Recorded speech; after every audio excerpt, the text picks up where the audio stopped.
Hi, Hope City. Andrew asked me to share a little reflection with you during this time of physical distancing, so I'm going to just read it off for you, okay? I do want to preface this reflection knowing that I'm very privileged. Our family is currently healthy, and we get to shelter in during this pandemic in the comfort of our own home. I understand that during COVID-19, many are risking their lives daily out on the front lines. Some have lost jobs and some are struggling with mental or physical illness. So I don't want to make light of the situation, but I do want to take time to just share a short personal reflection on where I'm at currently and how I'm experiencing Jesus in the midst of it. Well, there have been lots of highs. There have also been many lows. That's the reality of life. And due to physical distancing, many things have been canceled, such as parties, activities, ministries, sports, social gatherings, volunteer work, etc. For those who know me, I'm highly extroverted and usually always on the go.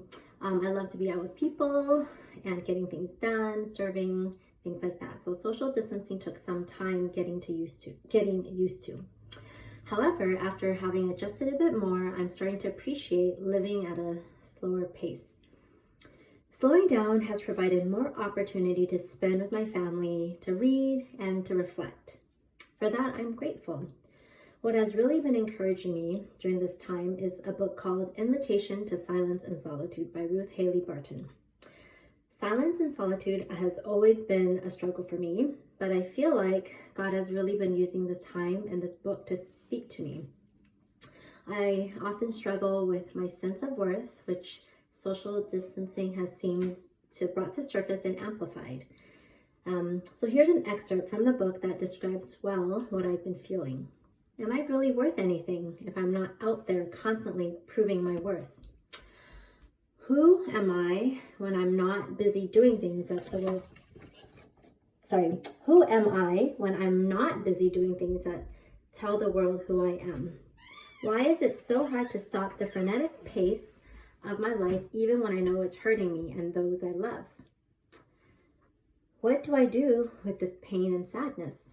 What is true and real in my relationship with God, and what is merely illusion? Things I would like to believe are true but really aren't. Is God really enough to satisfy the longings, the loneliness, the emptiness of my soul? Hi, Carissa. You can listen.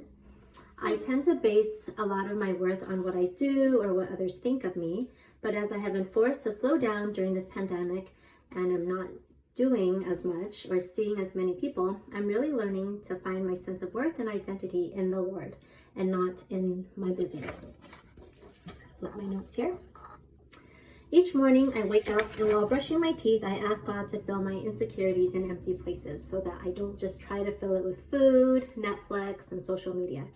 Some days I sense Him more than others, in the little things, in the way someone stops for a surprise visit or leaves treats at our doorstep, or when I find my three littles lovingly playing with each other and bonding, or when we get snail mail from friends, and the way God speaks in a gentle voice through people and through books. In the stillness, in the quiet, in silence and solitude, in microchurch, and in many other things, I have been sensing God's presence, encouraging and loving me in my brokenness. I'm learning to keep coming to Jesus with my struggles and desperation. It's not easy, but I ask Him for help, and He meets me in surprising ways. I'm not sure where everyone else is at, but I just wanted to share some of my personal brokenness and things I'm wrestling with during this time of social distancing and how I'm catching glimpses of Jesus in it. So I want to encourage you and end off with the lyrics of a song that's been close to my heart lately, In Christ Alone. And the lyrics say, "In Christ alone, my hope is found. He is my light, my strength, my song.